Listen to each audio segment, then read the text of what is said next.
이곳에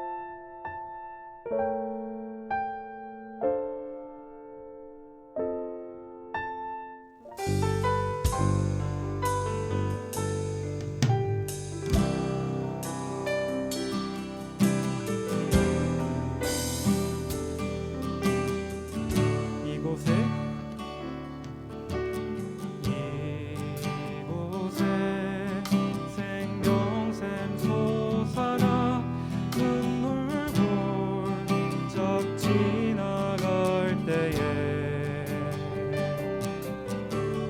모자라 열매 맺히고 웃음소리 넘쳐나리라.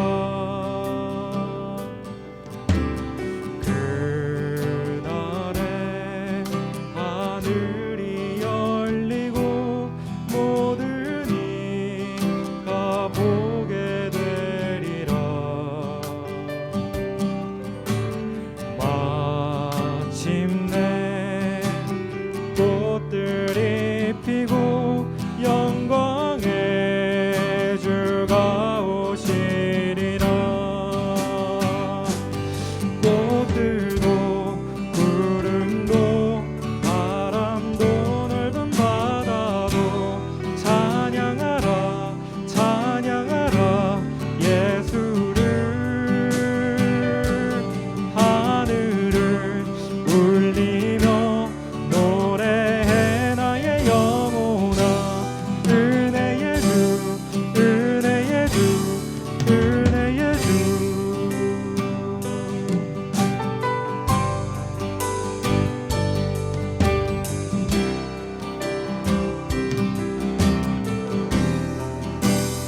이곳에 생명샘 솟아나 이곳에 생명샘 솟아나 눈물 골짝 지나갈 때에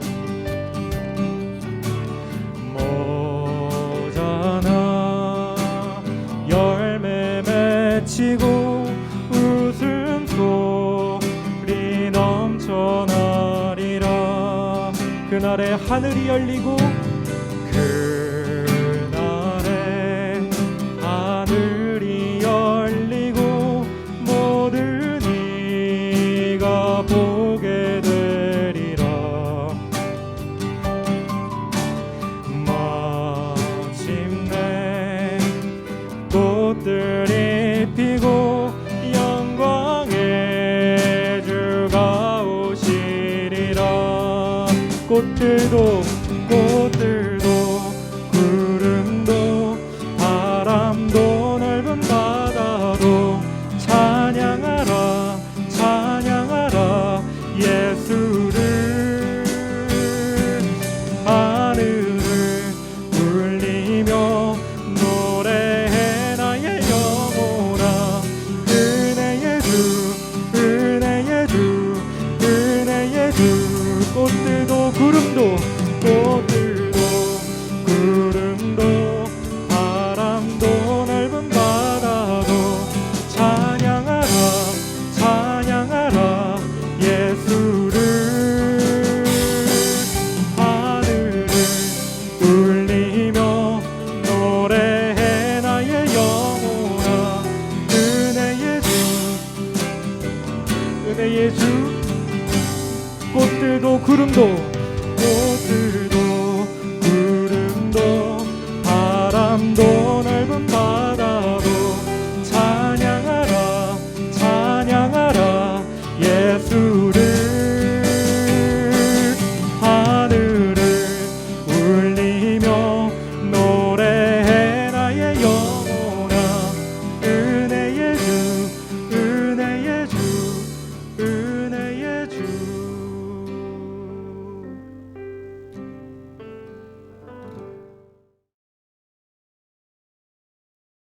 태초부터 있는 생명의 말씀에 관하여는 우리가 들은 바요, 눈으로 본 바요, 자세히 보고 우리의 손으로 만진 바라.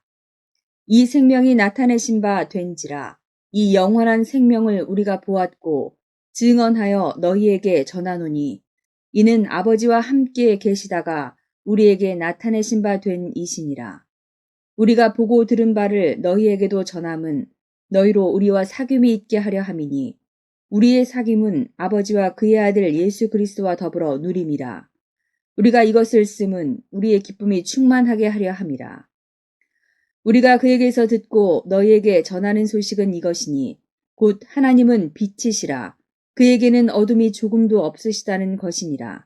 만일 우리가 하나님과 사귐이 있다 하고 어둠에 행하면 거짓말을 하고 진리를 행하지 아니함이거니와 그가 빛 가운데 계신 것 같이 우리도 빛 가운데 행하면 우리가 서로 사귐이 있고 그 아들 예수의 피가 우리를 모든 죄에서 깨끗하게 하실 것이요.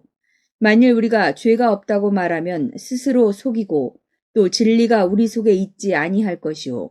만일 우리가 우리 죄를 자백하면 그는 미쁘시고 의로우사 우리 죄를 사하시며 우리를 모든 불의에서 깨끗하게 하실 것이요.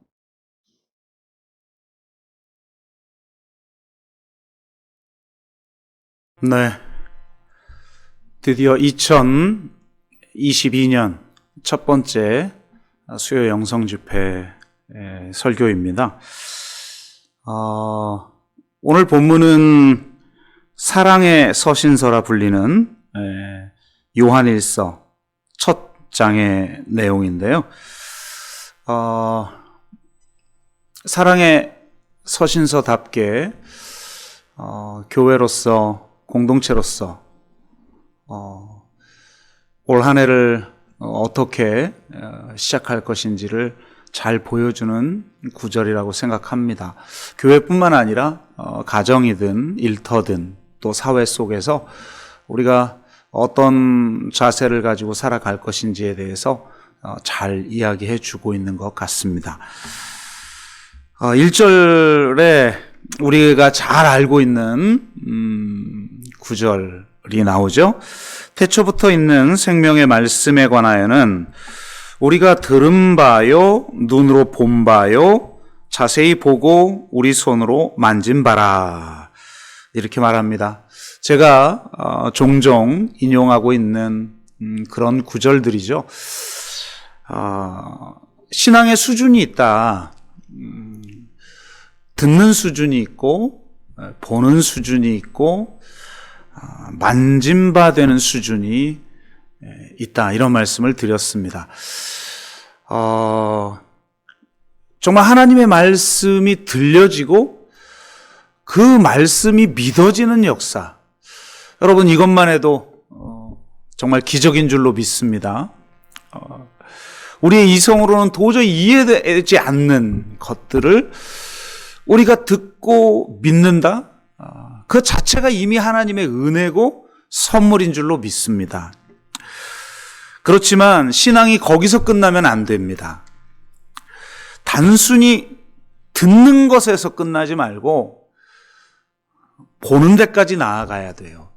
여러분 그 유명한 욥도 고난을 다 겪고 나서 나중에 뭐라고 말합니까? 마지막 장에서 내가 이전까지는 귀로 듣기만 하였다는 거예요. 하나님에 대해서. 야, 그런데 대단하죠? 하나님에 대해서 귀로 듣기만 해도 그 믿음이 얼마나 위대했던지 하나님이 자랑하고 싶은 사람이었다는 거니까요. 그런데 귀로 듣기만 하다가 내가 이제 하나님을 내 눈으로 보았나이다. 이렇게 고백하잖아요. 얼마나 놀라운 신앙의 고백입니까? 여러분 정말 하나님의 말씀을 듣는 것에서 머물지 마시고 정말 이제는 내가 당신을 내 눈으로 배웠습니다라고 그렇게 고백할 수 있는 데까지 나아가기를 주의 이름으로 축복합니다. 그런데 그냥 한번 눈으로 보는 정도가 아니라 깊은 사랑의 사귐의 관계까지 나아가야 해요. 그것이 여기가 만진 바 된다라고 하는 말의 의미입니다. 정말 더 깊은 사랑의 교제 속으로 나아가라고 우리에게 도전을 하고 있는 것입니다. 멀리서 주님을 보고 특별한 기적의 사건을 통해서 주님을 만나는 데서 끝나는 것이 아니라 아예 주님과 함께 살아 그분의 제자로 살아갔던 것처럼 우리가 정말 그분과의 그 깊은 사귐을 통해서 일상의 모든 순간에 그분의 임재를 경험하며 살아가는 그런 데까지 나아가는 저와 여러분 되시기를 바랍니다. 그런데 그렇게 하는 분이 어떤 분이냐? 태초부터 있는 생명의 말씀이라는 거예요. 기가 막힌 말씀이죠. 그리고 이 생명이 나타내신 바 되었다. 이것은 영원한 생명인데 아버지와 함께 계시다가 우리에게 나타내신 바 된 이시다. 이렇게 말씀하고 있습니다. 여러분, 우리가 정말 듣고 믿는 분, 우리가 눈으로 보고 그분을 만나고 또 그분과의 깊은 인격적 교제를 나누는 그분이 누구인가? 그분을 더 깊이 알아가시기를 주의 이름으로 축복합니다. 올 한 해 동안 정말 듣고 보고 만진바되는 역사를 통해서 정말 아버지와 함께 계시다가 우리에게 나타나신 바로 그 영원한 생명이시고 그 생명의 말씀이신 정말 그분을 더 깊이 알아가는 한 해가 되기를 주의 이름으로 축복합니다. 3, 4절은 이렇게 말해요. 우리가 보고 들은 바를 너희에게도 전함은 너희로 우리와 사귐이 있게 하려 함이니 우리의 사귐은 아버지와 그의 아들 예수 그리스도와 더불어 누림이라. 우리가 이것을 쓰면 우리의 기쁨이 충만하게 하려 함이라. 이렇게 말하고 있습니다. 여러분, 말씀을 전하는 목적이 그 말씀을 내가 그냥 개인적으로 믿고 그 말씀을 믿음으로 내가 영생을 얻고 하나님의 자녀가 되는 권세를 얻고, 맞아요. 그런 면도 있지만 이 사랑의 서신서라고 불리는 요한 1서에서는 물론 요한복음도 후반부에 가서는 그렇게 동일하게 강조하고 있지만 말씀을 전하는 목적이 개인적 차원에 머물러 있지 않아요. 내가 너희들에게 이 생명의 말씀을 전하는 것은 사귐이 있기를 원하기 때문이다라는 거예요. 하나님의 말씀이 전하여지는 목적은 개인적 차원에 머무는 것이 아니라 진정한 사랑의 사귐이 이루어지기 위함이라고 성경은 이야기합니다. 그러니까 사랑의 사귐이라는 건 존재하지 않는데 나 혼자 하나님 잘 믿고 공동체를 이루지 않고도 내가 신앙생활을 잘할 수 있다? 천만의 말씀입니다. 아주 이기적이고 아주 자기 편의적인 그런 신앙에 불과한 것이죠. 사실 요즘은 그런 식으로 흐르고 있는 것 같아요, 신앙이. 그런데 오늘 요한은, 사랑의 사도인 이 요한은 뭐라고 말하냐면, 너희에게 이 말씀들을 내가 듣고 보고 만진바된 이 역사를 너희에게 전하는 것은 사랑의 사귐이 있기를 원하기 때문이다. 그렇게 말합니다. 우리의 사귐은 아버지와 그의 아들 예수 그리스도와 더불어 누림이라. 여러분, 이것이 신앙의 신비예요. 이게 신앙의 본질이에요. 사귐을 위하여서 말씀이 전해지는데 그 사귐은 반드시 아버지와 그의 아들 예수 그리스도와 더불어 사귀는 거라는 거예요. 우리 관계의 중심에 그리스도가 있는 거예요.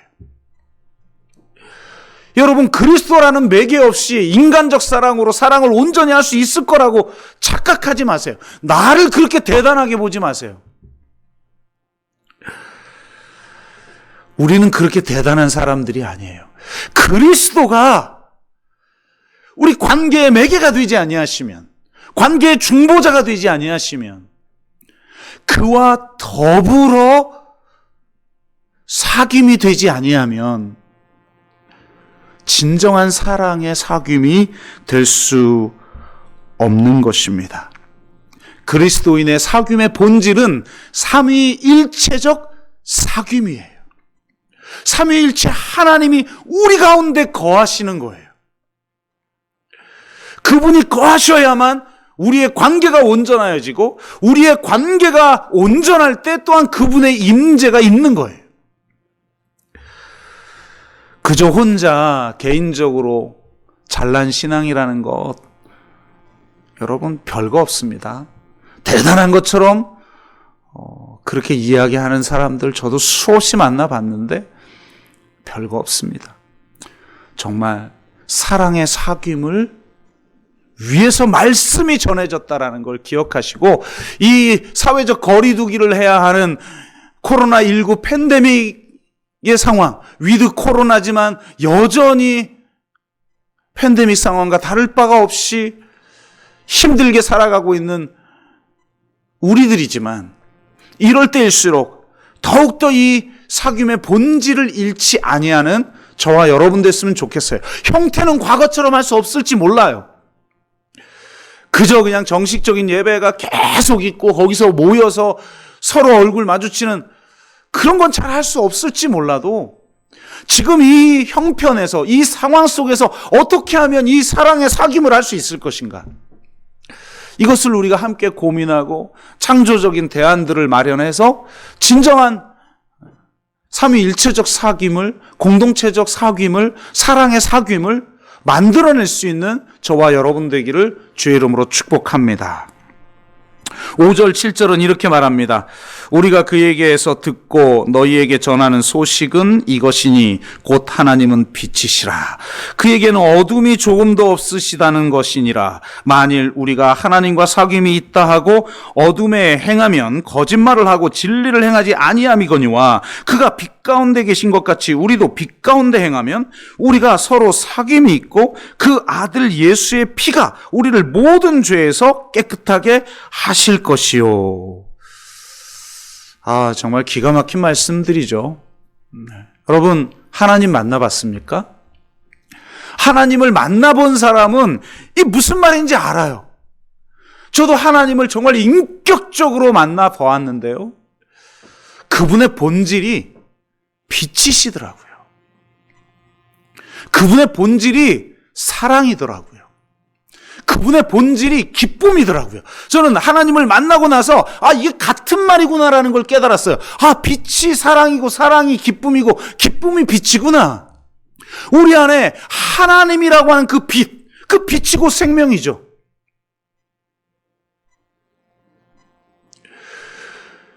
바로 그 빛이 우리 가운데 찾아오셨고 우리 가운데 내주하여 계신다라는 겁니다. 얼마나 이 놀라운 축복입니까?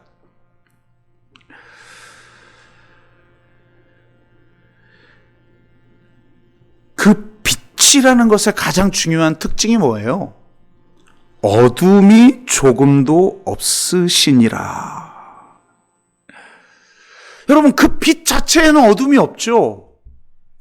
어떤 장애물이 생겨서 그 뒤에 어둠이 생기고 그늘이 생기는 것이지,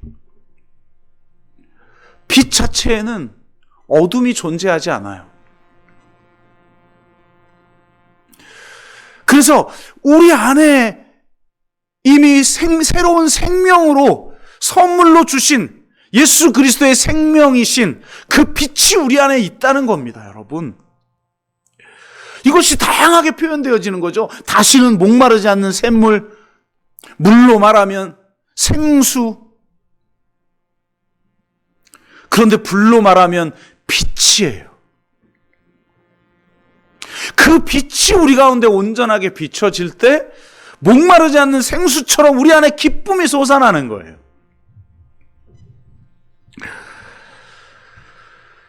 그래서 정말 우리 안에 빛이 충만할 때, 빛이 있긴 있는데 막 꺼져가는 촛불처럼 그렇게 있는 것이 아니라, 정말 성령의 바람이 불어 성령의 불이 임재하여서 우리 가운데 정말 타지 않는 불꽃처럼, 가시떨기에 불타오르는 타지 않는 불꽃처럼 우리 가운데 타오르지만 나를 없애버리는 것이 아니라 나를 나답게 하시는 그 하나님의 은혜 속에서 하나님의 영광이 우리를 통해 밝혀지는 역사. 하나님은 그것을 위해서 우리에게 생명을 주셨다는 거예요. 그러니까 만약에 사귐이 있다고 하면서 어둠 가운데 행한다면 그건 앞뒤가 안 맞는 말이라는 거예요. 거짓말이라는 거예요. 요한일서는 계속 이걸 강조하죠. 너희가 하나님을 사랑한다고? 그런데 보이지 않는 사람을 사랑하지 않는다고? 그건 앞뒤가 안 맞아. 거짓말이라는 거예요.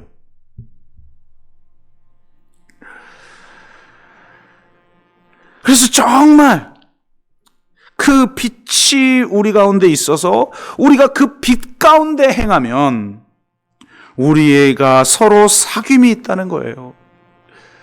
빛이 없이는 진정한 사귐이 불가능해요. 왜? 그것이 하나님이시니까. 그 사랑이니까. 그 기쁨이니까.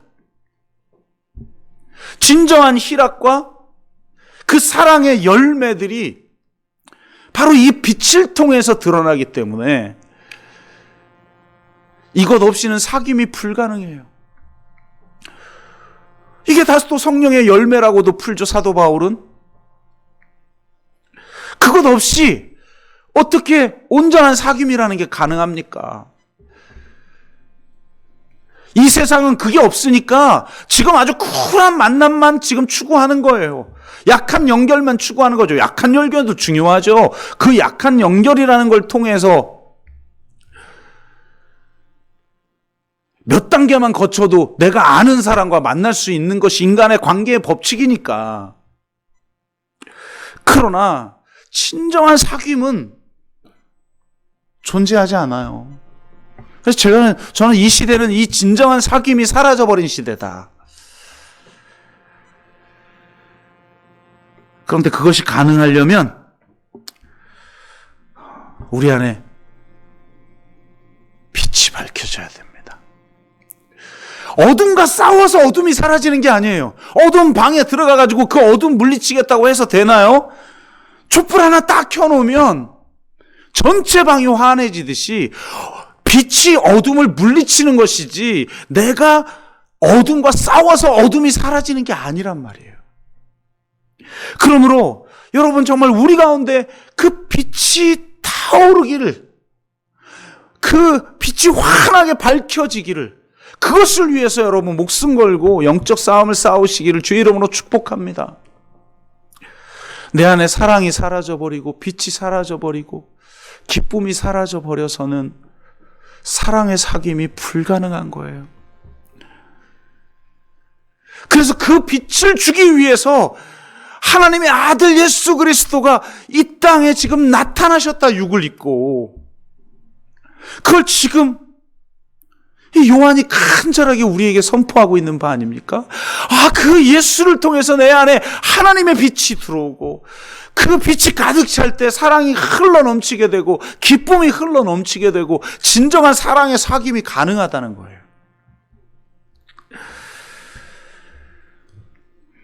삼위일체의 사귐의 특징은 빛의 특징과 완벽하게 일치하는 것입니다.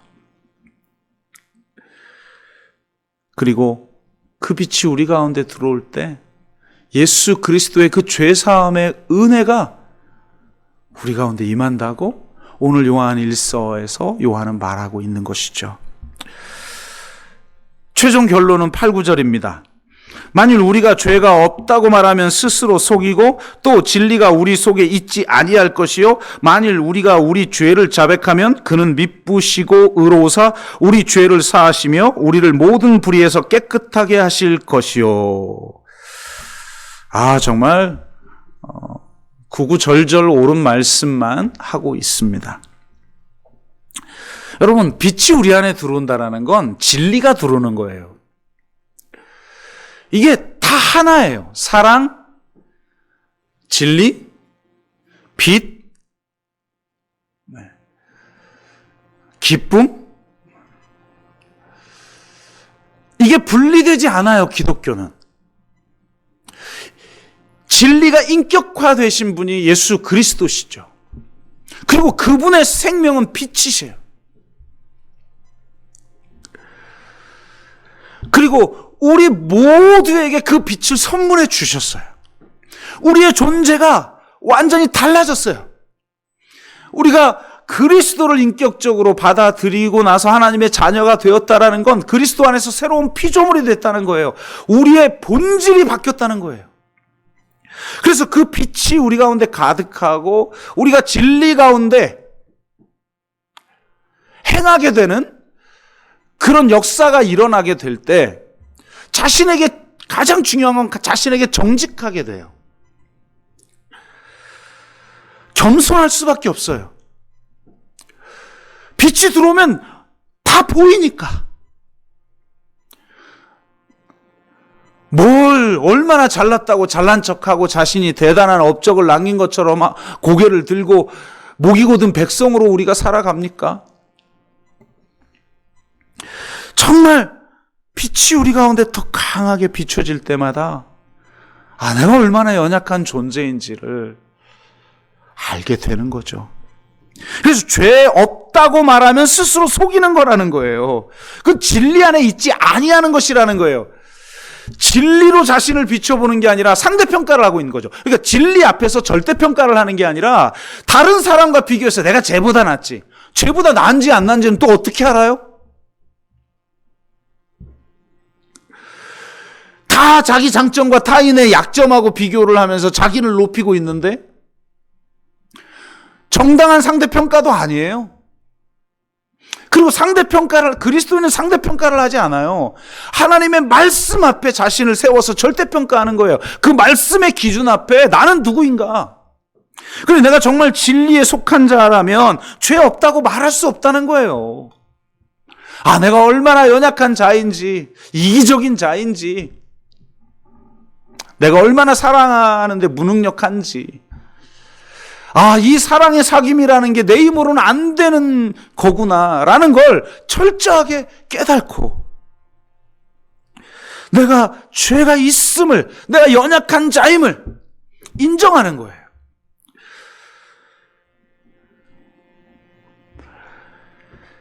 송구영신 예배 때 그런 말씀을 드렸잖아요. 프란체스코의 말, 당신이 다른 이들에게 당신의 사랑을 보여줄 수 있는 것은 그들이 더 나은 그리스도인이 되어야 한다는 것을 바라지 않음으로써 가능합니다.